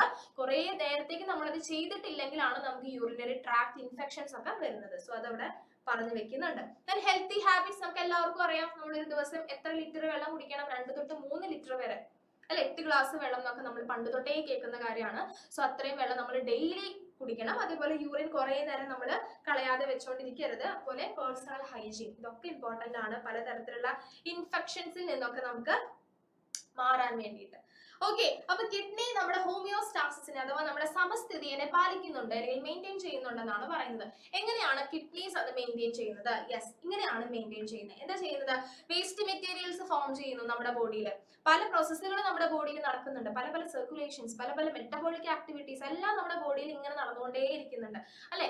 രാവിലെ നടക്കുക, അത് കഴിഞ്ഞു, അല്ലെങ്കിൽ രാത്രി നടക്കുക, കഴിഞ്ഞു, അങ്ങനെയാണോ? അല്ല. എന്താണ് ഈച്ച് ആൻഡ് എവറി സെക്കൻഡ്സ് എന്തൊക്കെയോ റിയാക്ഷൻസ് നമ്മുടെ ബോഡിയുടെ അകത്ത് നടന്നുകൊണ്ടേ ഇരിക്കുന്നുണ്ട് അല്ലെ. സോ അതിനൊക്കെ ഫലമായിട്ട് വേസ്റ്റ് മെറ്റീരിയൽസ് നമ്മുടെ ബോഡിയിൽ ഉണ്ടാവുന്നുണ്ട്. ഈ ഉണ്ടാവുന്നതിനൊക്കെ പുറത്തേക്ക് കളയണ്ടേ അല്ലെ. സോ അതിന് വേണ്ടിയിട്ട് അപ്പൊ തന്നെ നമ്മുടെ ഹോമിയോസ്റ്റാസിസ് അവിടെ ഡിസ്റ്റർബ് ആവുന്നു. കാരണം എന്താ, കുറെ വേസ്റ്റ് നമ്മുടെ ബോഡിയിൽ വന്നു, ഹോമിയോസ്റ്റാസിസ് ഡിസ്റ്റർബ് ആയി. അപ്പോഴേക്കാണ് നമ്മുടെ കിഡ്നി അവിടേക്ക് വരുന്നത്. സോ കിഡ്നിയുടെ ഫങ്ഷൻസ് ആണ് ഇതൊക്കെ. കിഡ്നിയുടെ ഫങ്ഷൻസ് മാത്രമായിട്ട് നിങ്ങളോട് എക്സാമിന് ചോദിക്കുവാണെങ്കിൽ നിങ്ങൾക്ക് ഈ പോയിന്റ്സ് ഒക്കെ എഴുതാം. Expulsion of waste material, water balance, salt balance and regulation of pH, ഈ 4 കാര്യങ്ങൾ കിഡ്നിയുടെ ഫംഗ്ഷൻ ആണ്. സോ നമ്മുടെ ബോഡി ബാലൻസ്, നമ്മുടെ ബോഡി ബാലൻസ് അല്ല, നമ്മുടെ ഹോമിയോസ്റ്റാസിസ് അവിടെ ഡിസ്റ്റർബ് ആയി എന്ന് കണ്ടാൽ തന്നെ കിഡ്നി അവിടേക്ക് വരുവാണ്. കിഡ്നി വന്നെല്ലാം സെറ്റ് ആക്കണം. എന്തൊക്കെയാണ് ചെയ്യുന്നത്? വേസ്റ്റ് മെറ്റീരിയലിനെ പുറത്തേക്ക് കളയാണ്, വാട്ടറിനെ ബാലൻസ് ചെയ്യാണ്, സോൾട്ടിനെ ബാലൻസ് ചെയ്യാണ്, pH റെഗുലേറ്റ് ചെയ്യാണ്. അതൊക്കെ ചെയ്ത് കഴിഞ്ഞാൽ തന്നെ നമ്മുടെ ബോഡിയുടെ ഹോമിയോസ്റ്റാസിസ് തിരിച്ചു വന്നു, റിട്ടേൺ ബാക്ക് അല്ലെ. അപ്പൊ തന്നെ ഹോമിയോസ്റ്റാസിസ് അവിടെ മെയിൻറ്റെയിൻ ആയി. എഗെയിൻ ഈ സൈക്കിള് പിന്നെയും റിയാക്ഷൻസ് നടക്കുന്നു, നമ്മുടെ ബോഡിയിൽ ആക്ടിവിറ്റീസ് നടക്കുന്നു, എഗെയിൻ വേസ്റ്റ് ഉണ്ടാവുന്നു, എഗെയിൻ ഡിസ്റ്റർബ് ആവുന്നു, എഗെയിൻ നമ്മുടെ കിഡ്നി വരുന്നു, സെറ്റ് ആക്കുന്നു. ഇതൊരു പ്രോസസ് ആയിട്ട് ഇങ്ങനെ നടന്നുകൊണ്ടേ ഇരിക്കുകയാണ് നമ്മുടെ ബോഡിയിൽ. ഇതിന് എപ്പോഴാണ് ഒരു തകരാറ് വരുന്നുണ്ടാവുക? കിഡ്നിക്ക് എന്തെങ്കിലും സംഭവിക്കുമ്പോൾ അല്ലെ, നമ്മുടെ കിഡ്നിക്ക് എന്തെങ്കിലും ഒരു ഡിസീസോ ഡാമേജോ ഒക്കെ വരുമ്പോഴാണ് എൻറ്റയർ പ്രോസസ്സിന് അവിടെ താളം തെറ്റുന്നത്. അല്ലാന്നുണ്ടെങ്കിൽ ഇത് നോർമൽ ആയിട്ട് ഒരു സൈക്ലിക് ആക്ഷൻ ആയിട്ട് ഇങ്ങനെ നടന്നുകൊണ്ടേ ഇരിക്കുകയാണ്. അപ്പൊ അവിടേക്കാണ് നമ്മുടെ കിഡ്നി ഡിസീസുകൾ വരുന്നത്. Okay, nephritis. നമുക്ക് കുറെ കിഡ്നി ഡിസീസുകളൊന്നും പഠിക്കാനുള്ള. ഫസ്റ്റ് വൺ ആണ് നെഫ്രൈറ്റീസ് എന്ന് പറയുന്നത്. നമ്മുടെ കിഡ്നീസിൽ ഇൻഫെക്ഷൻ വഴി, ഇൻടോക്സിക്കേഷൻ വഴി ഇൻഫ്ലമേഷൻ വരുവാണ്. സിംറ്റംസ് മെയിൻ ആയിട്ട് പറയുന്നത് ടർബ് എന്ന് വെച്ചാൽ പതഞ്ഞതായിട്ടുള്ളതും, അതൊരു ഡാർക്ക് കളേർഡ് ആയിട്ടുള്ള യൂറിൻ ഉണ്ടാവുന്നു, നല്ല ബാക്ക് പെയിൻ ഉണ്ടാവുന്നുണ്ട്, ഫീവർ, ഇഡിമാൻ ഫീസ്, നമ്മുടെ ഫേസിലും ആംഗിളിലും ഒക്കെ നല്ല നീരും അതുപോലെ പനിയും ഒക്കെ ഫോം ചെയ്യുന്നു. അതാണ് നെഫ്രൈറ്റീസിന്റെ ഒരു സിംറ്റംസ് ആയിട്ട് പറയുന്നത്. സോ ആദ്യത്തെ ഡിസീസ് ആണ് nephritis. And second one kidney stone. എല്ലാവർക്കും അറിയാം, മൂത്രത്തിൽ കല്ല് കേൾക്കാത്ത ആരും ഉണ്ടാവില്ല. മേ ബി നമ്മൾക്കൊക്കെ അറിയുന്ന ആർക്കെങ്കിലും ഒക്കെ കിഡ്നി സ്റ്റോൺസ് നമ്മൾ എപ്പോഴും കേട്ടിട്ടുണ്ടായിരിക്കും അല്ലെ. അതെന്താണ് ആക്ച്വലി? നമ്മുടെ പുറത്തുള്ള മെറ്റൽ ആണോ ആക്ച്വലി കിഡ്നിയിൽ വന്ന് എടുക്കുന്നത്? അല്ല, ക്രിസ്റ്റൽസ് ആണ്. കാൽഷ്യം സോൾട്ടിന്റെ ക്രിസ്റ്റൽസ് ഇങ്ങനെ ഡെപ്പോസിറ്റ് ചെയ്ത് അക്യുമുലേറ്റ് അടിഞ്ഞുകൂടി ഒരു സ്റ്റോൺ പോലെ ആയി മാറുകയാണ് നമ്മുടെ യൂറിനറി ട്രാക്റ്റിലോ അല്ലെങ്കിൽ നമ്മുടെ കിഡ്നിയിലോ. അതിനെയാണ് ആക്ച്വലി നമ്മുടെ കിഡ്നി സ്റ്റോൺ എന്ന് പറയുന്നത്. ഇതിനും സിംറ്റംസ് ഉണ്ട്. നമ്മുടെ അബ്ഡോമൻ അല്ലെ, ഭയങ്കര വേദന ആയിരിക്കും, അതുപോലെ യൂറിൻ ബ്ലോക്കേജ് ഉണ്ടായിരിക്കും, ഡിസീസസ് ഉണ്ടായിരിക്കും, വോമിറ്റിംഗ് ഉണ്ടായിരിക്കും. ഇതൊക്കെ സിംറ്റംസ് ആണ്. Okay, the last one that is uremia. Uremia എന്ന് പറഞ്ഞു കഴിഞ്ഞാൽ ഒരു സിംഗിൾ ആയിട്ട് ഒരു പെർട്ടിക്കുലർ ആയിട്ടുള്ള ഒരു ഡിസീസിനല്ല നമ്മൾ യുറീമിയ എന്ന് പറയുന്നത്. കിഡ്നി റിലേറ്റ് ചെയ്തിട്ടുള്ള ഒരുപാട് ഡിസീസുകളെ ഒരുമിച്ച് ചേർത്ത ഒരു ഗ്രൂപ്പിന് മൊത്തത്തിൽ നമ്മൾ വിളിക്കുന്ന പേരാണ് യുറീമിയ. ഓക്കെ, അല്ലാതെ യുറീമിയ എന്ന് പറയുന്ന ഒരു single particular disease of kidney അല്ല കേട്ടോ. ഒരുപാട് ഗ്രൂപ്പ് ഓഫ് കിഡ്നി ഡിസീസുകളെ നമ്മൾ ചേർത്ത് പറയുന്നതാണ് യുറീമിയ എന്ന് പറയുന്നത്. ഡിഫറെന്റ് ടൈപ്സ് ഓഫ് കിഡ്നി ഡിസീസുകൾ, അതിൽ നമ്മുടെ നെഫ്രൈറ്റീസ് വരുന്നു, ഡയബറ്റീസ് വരുന്നു, ഹൈ ബ്ലഡ് പ്രഷർ അല്ലെ, അതൊക്കെ നമ്മുടെ ഹൈ BP എന്നൊക്കെ പറയുന്നില്ല, അതൊക്കെ നമ്മുടെ യുറീമിയയിൽ പെടുന്നതാണ്. സോ ഒരുപാട് സിംറ്റംസ് ഉണ്ട്. അനീമിയ, നമ്മുടെ ബോഡി വെയിറ്റ് കുറയുന്നു, നമുക്ക് ഡിസീസ്നെസ്സും സഫോക്കേഷനും വരുന്നു, ഡയേറിയ, യൂറിൻ തന്നെ സ്റ്റോപ്പ് ആവുകയാണ്, അതിന്റെ പ്രൊഡക്ഷൻ തന്നെ പിന്നീട് നിന്ന് പോകുന്ന അവസ്ഥ. ഇതൊക്കെ അതിന്റെ സിംറ്റംസ് ആണ്. അപ്പൊ കിഡ്നി ഡിസീസുകൾ പഠിക്കണം. എല്ലാ ചാപ്റ്ററിലും നമുക്ക് ആ ഒരു ഏത് ഓർഗനെ പറ്റിയാണോ അല്ലെങ്കിൽ ഏത് സിസ്റ്റത്തെ പറ്റിയാണോ നമ്മൾ പഠിക്കുന്നത് അതുമായി റിലേറ്റ് ചെയ്തിട്ടുള്ള ഡിസീസുകൾ നമുക്ക് ഉണ്ടായിരിക്കും. സോ അത് വിടാതെ അങ്ങ് പഠിച്ചോളൂ. ദെൻ ഹീമോഡയാലിസിസ് ഉണ്ട്. ആരാണ് ഇന്നോവേഷൻ കൊണ്ടുവന്നത്? വില്യം ജോഹാൻ കോൾഫ് ആണ്, മറന്നു പോകരുത് അല്ലെ. ഫസ്റ്റ് ആയിട്ട് ആർട്ടിഫിഷ്യൽ കിഡ്നി ഡിസൈൻ ചെയ്തത് അദ്ദേഹമാണ്. ഹീമോഡയാലിസിസ് എന്ന് പറഞ്ഞാൽ എന്താണ്? നമ്മുടെ ബ്ലഡിന്റെ പ്യൂരിഫിക്കേഷൻ ആണ്. കിഡ്നിക്ക് അത് ചെയ്യാൻ പറ്റുന്നില്ല, കിഡ്നി അതിന് ഏബിൾ അല്ല. കിഡ്നിക്ക് എന്തെങ്കിലും ഇഷ്യൂസ് വരുമ്പോഴാണ് നമ്മളത് ഡയാലിസിസിന് വിധേയമാക്കുന്നത് അല്ലെ. യെസ്, അപ്പൊ ഹീമോഡയാലിസിന്റെ സ്റ്റെപ്പുകളും കാര്യങ്ങളൊക്കെ ജസ്റ്റ് നമ്മൾ മെൻഷൻ ചെയ്തിട്ടുണ്ട്. ടെക്സ്റ്റിലുള്ള കാര്യങ്ങൾ തന്നെയാണ്. എന്താണ്? നമ്മൾ ആദ്യം ബ്ലഡ് കളക്ട് ചെയ്യുന്നു അല്ലെ. പ്യൂരിഫിക്കേഷൻ ചെയ്യാത്ത, പ്യൂരിഫൈഡ് ആവാത്ത ബ്ലഡിനെ നമ്മൾ പേഷ്യന്റിൽ നിന്ന് കളക്ട് ചെയ്യുന്നു. ദെൻ ഡയാലിസിംഗ് മെഷീനിലേക്ക് നമ്മൾ കൊടുക്കുവാണ്. അപ്പൊ നമ്മൾ ഹെപ്പാരിൻ ഇഞ്ചക്ട് ചെയ്യുന്നുണ്ട്, ഹെപ്പാരിൻ ആഡ് ചെയ്യുന്നുണ്ട്. ഹെപ്പാരിൻ എന്തിനാ ആഡ് ചെയ്യുന്നത്? ബ്ലഡ് കട്ട പിടിക്കാതിരിക്കാൻ വേണ്ടി ഹെപ്പാരിൻ ആഡ് ചെയ്യുന്നു. ദെൻ ആ ഡയാലിസിംഗ് യൂണിറ്റിനകത്തൂടെ കറങ്ങി തിരിഞ്ഞ് പുറത്ത് വരുന്ന ബ്ലഡ് എങ്ങനത്തെ ബ്ലഡ് ആയിരിക്കും? ഓക്സിജനേറ്റഡ് ബ്ലഡ് ആയിരിക്കും, അല്ലെങ്കിൽ പ്യൂരിഫൈഡ് ബ്ലഡ് ആയിരിക്കും, ഫിൽറ്റേർഡ് ബ്ലഡ് ആയിരിക്കും അല്ലെ. അത് തിരിച്ച് നമ്മുടെ പേഷ്യന്റിലേക്ക് തന്നെ കയറ്റാണ് ചെയ്യുന്നത്. സോ ഇത് ഹീമോഡയാലിസിസ് വളരെ നോർമൽ, നമുക്ക് എല്ലാവർക്കും അറിയാവുന്ന ഒരു പ്രോസസ് ആണ്. അതാരാണ്? വില്യം ജോഹാൻ കോൾഫ് ആണ് അത് ആക്ച്വലി ഇന്നോവേറ്റ് ചെയ്തത്. സോ അത് അറിഞ്ഞിരിക്കണം, ആ പ്രോസസ് എന്താണെന്ന് അറിഞ്ഞിരിക്കണം. ഹെപ്പാരിന്റെ കാര്യം അവിടെ മെൻഷൻ ചെയ്തിട്ടുണ്ട്. ദെൻ അടുത്തതാണ് വേറൊരു മെത്തേഡ്. ഇനി അതും ഹീമോഡയാലിസിസിൽ നമുക്ക് നിൽക്കുന്നില്ല, ഒരു രോഗിയാണ്, ഒരു പേഷ്യന്റ് ആണ്, കിഡ്നി കംപ്ലൈന്റ് ആണ്, ഹീമോഡയാലിസിസ് നടത്തി, പക്ഷെ അതിന് നമുക്ക് നിൽക്കാൻ പറ്റുന്നില്ലെങ്കിൽ സെക്കൻഡ് സ്റ്റെപ്പ് ആണ്, അല്ലെങ്കിൽ ലാസ്റ്റ് സ്റ്റെപ്പ് എന്ന് കൂടെ വേണമെങ്കിൽ പറയാം, that is kidney transplantation. Kidney തന്നെ മാറ്റിവെക്കാം അല്ലെ. ഹെൽത്തി ആയിട്ടുള്ള ഡോണറെ നമ്മൾ ആദ്യം കണ്ടുപിടിക്കണം, ബ്ലഡ് ഗ്രൂപ്പ് മാച്ച് ആവണം, നമ്മുടെ ടിഷ്യൂസ് മാച്ച് ആവണം, അതെല്ലാം മാച്ച് ആയിട്ടുള്ള ഹെൽത്തി ആയിട്ടുള്ള, വേറെ ഒരു തരത്തിലുള്ള പുകവലിയോ അല്ലെങ്കിൽ ആൽക്കഹോളിക് കൺസെപ്ഷൻ ഒന്നും ഇല്ലാത്ത ഹെൽത്തി ആയിട്ടുള്ള ഡോണറിനെ നമ്മൾ കണ്ടുപിടിക്കുന്നു. അവരിൽ നിന്ന് നമ്മൾ എന്ത് ചെയ്യാണ്? കിഡ്നീനെ നമ്മൾ വാങ്ങിക്കുകയാണ്. അത് നമ്മുടെ റിസീവർ അത് ആരാണോ സ്വീകരിക്കുന്ന ആളുടെ കിഡ്നിയുമായിട്ട് അതിനെ കണക്ട് ചെയ്യാണ്. ഡാമേജ് ചെയ്തിട്ടുള്ള കിഡ്നി നമ്മൾ എടുത്ത് കളയുന്നുണ്ടോ? ഒരിക്കലുമില്ല. ഡാമേജ് ആയിട്ട് കിഡ്നിയുടെ തൊട്ട് താഴെയാണ് നമ്മൾ പുതിയ കിഡ്നിനെ ഡോണറിൽ നിന്ന് നമ്മൾ ഫിറ്റ് ചെയ്യുന്നത്. ഓക്കെ, അതിന്റെ യുറേറ്റർ ഒക്കെ കണക്ട് ചെയ്ത് നമ്മൾ ഡോണറിൽ നിന്ന് വാങ്ങിക്കുമ്പോൾ ആ യുറേറ്റർ കൂടെ വാങ്ങിക്കും കേട്ടോ. ആ യുറേറ്റർ കൂടെ നമ്മൾ എടുക്കുന്നുണ്ട്. ആ യുറേറ്റർ കണക്ട് ചെയ്യുകയാണ് നമ്മുടെ പേഷ്യന്റിന്റെ ബോഡിയുമായിട്ട്. ഓക്കെ, അങ്ങനെയാണ് കിഡ്നി ട്രാൻസ്പ്ലാന്റേഷൻ നടത്തുന്നത്. ദെൻ നമുക്ക് മാത്രമാണോ ഈ പറയുന്ന എക്സ്ക്രീഷൻ എന്ന് പറയുന്ന കാര്യം? അല്ല, എല്ലാ ഓർഗാനിസംസിനും പല ടൈപ്പിൽ എക്സ്ക്രീഷൻ ഉണ്ട് അല്ലെ. സോ ഇത് ഇമ്പോർട്ടന്റ് ആണ്. ഈ ടേബിൾ അങ്ങനെ തന്നെ പഠിച്ചു. ടെക്സ്റ്റിൽ കംപ്ലീറ്റ് അല്ല, ടീച്ചർ ഇത് കംപ്ലീറ്റ് ആക്കി നിങ്ങൾക്ക് തരുവാണ്. ക്ലാസ്സിൽ നമ്മളത് ഫിൽ ചെയ്തതുമാണ്. So excretion in other organisms നമുക്ക് അറിഞ്ഞിരിക്കണം. ആരൊക്കെ ഉണ്ട് ഇവിടെ? അമീബ ഉണ്ട്, എർത്ത് ഉണ്ട്, ഇൻസെക്ട് ഉണ്ട്, fish, frog, reptiles and birds എല്ലാം ഉണ്ട്. സോ ഇതിൽ ഏതെങ്കിലും ഒക്കെ ഓർഗാനിസത്തിന്റെ എക്സ്ക്രീഷൻ എങ്ങനെയാണ്, അതിന്റെ എക്സ്ക്രീറ്ററി ഓർഗൻ എന്താണ്, എക്സ്ക്രീറ്ററി പ്രോഡക്ട്സ് എന്താണെന്നുള്ളത് നമുക്ക് അറിഞ്ഞിരിക്കണം. ഓക്കെ, ഇമ്പോർട്ടന്റ് ആണ്. ദെൻ ഇനി നമുക്ക് നമ്മുടെ എക്സ്ക്രീഷന്റെ കാര്യം പറഞ്ഞു, മറ്റുള്ള ഓർഗാനിസം, മറ്റുള്ള അതർ അനിമൽസിന്റെ എക്സ്ക്രീഷനെ പറ്റി പറഞ്ഞു. ഇവർക്ക് മാത്രമേ ഉള്ളൂ എക്സ്ക്രീഷൻ? ഇവർക്ക് മാത്രമേ എക്സ്ക്രീഷൻ ഉള്ളൂ? അല്ല, പ്ലാന്റ്സിന് എക്സ്ക്രീഷൻ അല്ലേ. പ്ലാന്റ്സിന് ലൈഫില്ലേ മക്കളെ, ജീവനുണ്ട് പ്ലാന്റ്സിന് അല്ലെ. സോ ഓഫ് കോഴ്സ് അവർക്ക് എന്തുണ്ട്, എക്സ്ക്രീഷൻ ഉണ്ടായിരിക്കും. സോ അവരുടെ എക്സ്ക്രീഷൻ എങ്ങനെയാണ്, അതിനു വേണ്ടി ഹെൽപ്പ് ചെയ്യുന്ന ഒന്നാമത്തെ ആളാണ് സ്റ്റൊമാറ്റ. പഠിക്കണം കേട്ടോ. പ്ലാന്റ്സിന് എക്സ്ക്രീഷൻ അങ്ങനെ തന്നെയായിട്ട് നമ്മൾ ഇതിന്റെ ഷുവർ ഷോട്ട് ഒക്കെ പോയിട്ടുണ്ട്, അതൊക്കെ പോയി കാണാം. ഓക്കെ, ഷുവർ ഷോട്ട് അല്ല, സോറി, ഷാർപ്പ് ഷോട്ട്സ് ഒക്കെ പോയിട്ടുണ്ട്, അത് പോയി കാണാം കേട്ടോ. നമ്മുടെ പ്ലാന്റ്സിലുള്ള എക്സ്ക്രീറ്ററി ഓർഗൻസ് ഏതൊക്കെയാണ് എന്ന് പറഞ്ഞിട്ട്. സ്റ്റൊമാറ്റോ ആണ് ഫസ്റ്റ് വൺ. എന്ത് ചെയ്യുന്നു, ഫോട്ടോസിന്തറ്റിക്കിന്റെ ബൈ പ്രൊഡക്ട്സ് ആയിട്ട് വരുന്ന പ്രൊഡക്ട്സുകൾ, ബൈ പ്രൊഡക്ട്സ് ആയിട്ട് വരുന്ന കാർബൺ ഡൈ ഓക്സൈഡ് ആയിക്കോട്ടെ, വാട്ടർ ആയിക്കോട്ടെ, അതിനൊക്കെ നമ്മുടെ ബോഡിയിൽ നിന്ന് റിമൂവ് ചെയ്ത് കളയുന്ന ആരാണ്? സ്റ്റൊമാറ്റോ ആണ്. നമ്മുടെ ലീവ്സിൽ കാണുന്ന ചെറിയ മൈന്യൂട്ട് ആയിട്ടുള്ള സ്മോൾ പോഴ്സ് ആണ് സ്റ്റൊമാറ്റോ. നമുക്കറിയാം, അതിന് പ്രൊട്ടക്ട് ചെയ്തുകൊണ്ട് ഗാർഡ് സെൽസ് ഉണ്ട്, സബ്സിഡിയറി സെൽസ് ഉണ്ട്. അത്രയ്ക്കും ഒരു എക്സ്പ്ലനേഷനിലേക്ക് പോകേണ്ട കാര്യമില്ല. സ്റ്റൊമാറ്റോ ആണ് എന്താ ചെയ്യുന്നത്, ഈ പറയുന്ന കാർബൺ ഡൈ ഓക്സൈഡിനെയും വാട്ടറിനെയും ഒക്കെ പുറത്തേക്ക് കളയുന്നതിന് വേണ്ടി ഹെൽപ്പ് ചെയ്യുന്ന മൈന്യൂട്ട് പോഴ്സ് ആണ് സ്റ്റൊമാറ്റോ ലീവ്സിൽ കാണുന്നത് എന്നുള്ളത് അറിഞ്ഞിരിക്കാം. ഇതിന് മുന്നത്തെ ചാപ്റ്ററിൽ നമ്മൾ ട്രാൻസ്പിറേഷനെ പറ്റിയൊക്കെ പഠിച്ചു അല്ലെ, തേർഡ് ചാപ്റ്ററിൽ. സോ ആ ട്രാൻസ്പിറേഷൻ കാര്യങ്ങളൊക്കെ നടക്കുന്നത് ഈ പറഞ്ഞ സ്റ്റൊമാറ്റോ പോഴ്സിലൂടെയാണ്. Then second one, that is hydathodes. Hydathodes എവിടെയാ വരുന്നത്? യെസ്, നമ്മുടെ ലീവ്സിന്റെ ഏറ്റവും ടിപ്പിൽ കാണപ്പെടുന്ന ഒരു പോറാണ് ഹൈഡത്തോഡ്സ് എന്ന് പറയുന്നത്. വാട്ടർ എലിമിനേഷൻ ആണ് ഹൈഡത്തോഡ്സിന്റെ മെയിൻ ഫംഗ്ഷൻ. ഓക്കെ, വാട്ടറിനെ എലിമിനേറ്റ് ചെയ്ത് കളയുന്ന small minute pores present in the leaf tips, അതിനെയാണ് നമ്മൾ ഹൈഡത്തോഡ്സ് എന്ന് വിളിക്കുന്നത്. And third one is abscission of leaf. നമുക്ക് എല്ലാവർക്കും അറിയാം, ഇല പൊഴിക്കാം അല്ലെ. ഇല പൊഴിയുന്നത് കാണാൻ തന്നെ നല്ല രസമാണ് നമ്മൾ പറയുക അല്ലെ. സോ ആ ഇല പൊഴിയുന്നത് ആക്ച്വലി എന്താണ്, ഒരു എക്സ്ക്രീഷൻ മെത്തേഡ് ആണ്. ഒരു മരത്തിനകത്ത്, ഒരു വലിയൊരു മരം എടുത്തു കഴിഞ്ഞാൽ അതിനകത്ത് ഒരുപാട് ലീഫ് ഉണ്ടായിരിക്കും. അതിലെല്ലാ ലീഫും യങ് വൺസ് ആയിരിക്കോ? അല്ല, പലതും എന്ത് യങ് ആയിട്ടുള്ളത് ഉണ്ടാവും, അല്ലെങ്കിൽ ഭയങ്കര ഓൾഡർ ലീഫ് ഉണ്ടായിരിക്കും. ഓൾഡർ ലീഫിനെ സംബന്ധിച്ചിടത്തോളം എന്താ, മാക്സിമം ഫോട്ടോസിന്തസിസ് ചെയ്തു, മാക്സിമം അതിന് ചെയ്തു കൊടുക്കാൻ, ആ പ്ലാന്റിന് ചെയ്തു കൊടുക്കാൻ പറ്റുന്ന എല്ലാം ചെയ്തു കൊടുത്തിട്ടുള്ള പാവം ഓൾഡർ ലീവ്സ് ആയിരിക്കും. അത് പിന്നെയും നമ്മുടെ മരത്തിൽ, നമ്മുടെ പ്ലാന്റിൽ റിട്ടൈൻ ചെയ്യുന്നത് കൊണ്ട് എന്തെങ്കിലും കാര്യമുണ്ടോ? സോ നമ്മൾ എന്ത് ചെയ്യുന്നു, അതിനെ എലിമിനേറ്റ് ചെയ്ത് കളയാണ് ചെയ്യുന്നത് അല്ലെ. അങ്ങനെ നശിച്ചു പോയിട്ടുള്ള ഡാമേജ് ആയിട്ടുള്ള ഓൾഡർ ആയിട്ടുള്ള ലീഫിനെ നമ്മൾ എലിമിനേറ്റ് ചെയ്ത് കളഞ്ഞ്, ഡ്രോപ്പ് ഔട്ട് ചെയ്ത് കളഞ്ഞ് ഫ്രം ദി പ്ലാന്റ് അല്ലെ. അതിനെയാണ് നമ്മൾ അബ്സിഷൻ ഓഫ് ലീഫ്, ഇല പൊഴിയുക, അബ്സിഷൻ ഓഫ് ലീഫ് എന്ന് പറയുന്നത്. ആൻഡ് ഫോർത്ത് വൺ എന്ന് പറയുന്നത് ഫോർമേഷൻ ഓഫ് ഹാർഡ് വുഡ് ആണ്. നമുക്കറിയാം, നല്ല കാതിലുള്ള മരം എന്നൊക്കെ നിങ്ങൾ എപ്പോഴും കേട്ടിട്ടുണ്ടോ? നല്ല കാതലുള്ള മരമാണ്, നല്ല വില കിട്ടുന്ന മരമാണെന്നൊക്കെ നമ്മൾ പറയും. എങ്ങനെയാണ് ആക്ച്വലി കാതൽ ഫോം ചെയ്യുന്നത്? ഒരു വലിയൊരു മരം എടുത്ത് കഴിഞ്ഞാൽ അതിനകത്ത് ഇങ്ങനെ നല്ല എന്താ പറയുക, ബ്രൗൺ ഷെയ്ഡിൽ ഇങ്ങനെ റൗണ്ട്സ് കാണാൻ പറ്റുന്നുണ്ട്. അതിനാണ് ആക്ച്വലി കാതൽ എന്ന് പറയുന്നത്. അതെന്താണ്, ചില വേസ്റ്റ് മെറ്റീരിയൽസ് അക്യുമുലേറ്റ് ചെയ്യുന്നതാണ്. എവിടെ? In the older xylem vessels അല്ലെ. ഓൾഡർ സൈലം വെസൽസിൽ വേസ്റ്റ് മെറ്റീരിയൽസ് അക്യുമുലേറ്റ് ചെയ്യുന്നത് എവിടെയാണ് കാണുന്നത്? ഒരു മരത്തിന്റെ ഏറ്റവും സെന്റർ പോർഷനിലാണ് കാണുന്നത്, ട്രീ ട്രങ്കിലാണ് കാണുന്നത്. അങ്ങനെയാണ് ഹാർഡ് വുഡ് അവിടെ ഫോം ചെയ്യുന്നത്.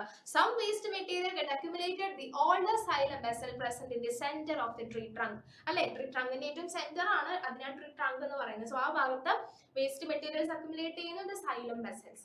അപ്പൊ അതിന്റെ ഫലമായിട്ട് അതിനാണ് കാതൽ രൂപീകരണം എന്ന് നമ്മൾ പറയുന്നത്. കാതൽ ഫോർമേഷൻ അല്ലെങ്കിൽ നമ്മുടെ ഹാർഡ് വുഡ് ഫോർമേഷൻ എന്ന് പറയുന്നത് അതാണ്. ഓക്കെ, അത് പെട്ടെന്ന് ഉണ്ടാവുന്ന കാര്യമാണോ? 1-2 ദിവസങ്ങൾ കൊണ്ട് ഉണ്ടാവുന്ന ഒരു കാര്യമാണോ? അല്ല, ഒരിക്കലും അല്ല. ഒരുപാട് വർഷങ്ങൾ കഴിഞ്ഞിട്ടാണ് അത്രയും കാതലുള്ള ഒരു മരം, അത്രയും ഹാർഡ് വുഡ് ഫോം ചെയ്യണമെങ്കിൽ ഒരുപാട് വർഷം കഴിയണം. അതുകൊണ്ടാണ് അങ്ങനെയുള്ള മരങ്ങൾക്ക് ഭയങ്കര റേറ്റ് എന്ന് നമ്മൾ പറയുന്നത്. അത്രയും പഴക്കമുള്ള മരങ്ങളാണ്, അത്രയും വാല്യൂബിൾ ആയിട്ടുള്ള ട്രീസ് ആണ്. Okay, yes. അപ്പൊ അതാണ് ഹാർഡ് വുഡ് ഫോർമേഷൻ. അപ്പൊ ഇത്രയുമാണ് ഒരു 4 എക്സ്ക്രീഷൻ മെത്തേഡ്സ് ആണ് പ്ലാന്റ്സ് കാണിക്കുന്നത്. Stomata, formation of hardwood, hydathodes and പിന്നെ ഒരെണ്ണം കൂടി നമ്മൾ പറഞ്ഞത് അബ്സിഷൻ ഓഫ് ലീഫ്. ഇത്രയുമാണ് നമ്മുടെ പ്ലാന്റ്സ് കാണിക്കുന്ന എക്സ്ക്രീഷൻ. ഓക്കെ, അപ്പോ 1 മണിക്കൂർ പോലും എടുത്തില്ല. ആക്ച്വലി വളരെ എളുപ്പത്തിൽ, വളരെ സിമ്പിൾ ആയിട്ട് നമ്മുടെ 5th ചാപ്റ്റർ നമ്മുടെ കയ്യിൽ കിട്ടി. That is excretion to maintain homeostasis. Okay, simple chapter ആണ്, അതേപോലെ തന്നെ ഇമ്പോർട്ടന്റ് ആണ്. ഈ പറഞ്ഞ കാര്യങ്ങൾ ഇതിലെല്ലാം ടീച്ചർ ഉൾപ്പെടുത്തിയിട്ടുണ്ട്, ഒന്നും വിട്ടിട്ടില്ല. പക്ഷേ ഈ ഉൾപ്പെടുത്തിയ കാര്യങ്ങളൊന്നും വിടാനുമില്ല ആക്ച്വലി, അതാണ് വേറൊരു കാര്യം. ഓക്കെ, ഞാൻ പറയാത്ത കാര്യങ്ങളൊന്നും ഇമ്പോർട്ടന്റ് അല്ല എന്ന് വിചാരിക്കാം. ഓക്കെ യെസ്, ബാക്കി എല്ലാം ഇമ്പോർട്ടന്റ് ആണ്, പഠിക്കണം. പല ടൈപ്പിൽ ക്വസ്റ്റ്യൻ നമ്മുടെ മാരത്തൺ റിവിഷൻ ക്ലാസ്സിലൊക്കെ നമ്മൾ കണ്ടതാണ്, പല ടൈപ്പ് ക്വസ്റ്റ്യൻസ് വന്നിട്ടുള്ളത്. എഗെയിൻ നമ്മൾ സ്റ്റാർട്ട് ചെയ്യാൻ പോവാണ് നമ്മുടെ റിവിഷനും മാരത്തണും എല്ലാം. എഗെയിൻ നമുക്ക് ക്വസ്റ്റ്യൻസ് കാണാം, ഫോമാറ്റുകൾ കാണാം. സോ പഠിച്ചിട്ട് വരാം, നന്നായി പഠിക്കാൻ മക്കളെ. എന്തെങ്കിലും ഡൗട്ട്സുകൾ ഉണ്ടെങ്കിൽ നിങ്ങളത് ചോദിക്കാം കേട്ടോ ക്ലാസ് കണ്ടതിന് ശേഷം. ഓക്കെ, എല്ലാം മനസ്സിലായെന്ന് വിചാരിക്കുകയാണെങ്കിൽ ഇതുപോലെ മറ്റൊരു ചാപ്റ്റർ വളരെ കുറച്ച് സമയം കൊണ്ട് എങ്ങനെ ഈസി ആയിട്ട് നമുക്ക് മനസ്സിലാക്കാം, എങ്ങനെ പഠിക്കാം എന്നറിയാൻ വേണ്ടി നമുക്ക് എന്ത് ചെയ്യാം, വേറൊരു ക്ലാസ്സിൽ മറ്റൊരു ചാപ്റ്റർ ആയിട്ട് ടീച്ചർ വരാം. Okay, thank you all.